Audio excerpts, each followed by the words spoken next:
გერმანული მედიისა და ლიტერატურული ფესტივალის ხელმძღვანელი პირები თბილისს სტუმრობენ. დღეს მათ შეხვედრა ქართული წიგნის ეროვნული ცენტრის ხელმძღვანელ მედია მწერველთან გამართეს. ღონისძიებაზე საუბარი ფრანკფურტის წიგნის ბაზრობაზე, საქართველოს საპატიო სტუმარი ქვეყნის პროგრამის მოსამზადებელ სამუშაოებსა და ერთობლივი პროექტების განხორციელების პერსპექტივებს შეეხო. აღსანიშნავია, რომ გერმანელი სტუმრები საქართველოში 4 დღეს დარჩებიან. ამ ხნის განმავლობაში ისინი შეხვედრებს ქართულ ავტორებთან, გამომცემლებსა და ხელოვნების სხვადასხვა სფეროს წარმომადგენლებთან გამართავენ. ქართული წიგნის ეროვნული ცენტრის მიზანია მსგავსი ვიზიტების ორგანიზებით ხელი შეუწყოს ქართული ლიტერატურის უცხოენოვანი თარგმანებისა და ქართველი ავტორების საზღვარგარეთ პოპულარიზაციას.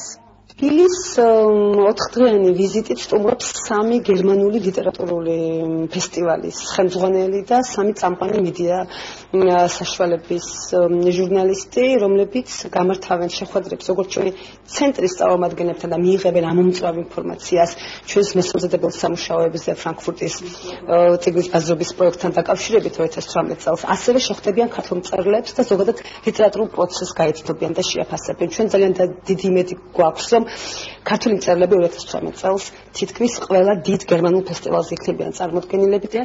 ძალიან საინტერესო შეხვედრა იყო. გერმანული გამომცემლები ბოლო წლებში ქართველი ავტორების მიმართ განსაკუთრებულ ინტერესს იჩენენ. ამის მთავარი მიზეზი ის არის, რომ გერმანულად უამრავი ლიტერატურა ითარგმნება. ჩვენ ამ 4 დღის განმავლობაში კიდევ რამდენიმე შეხვედრა გვაქვს დაგეგმილი.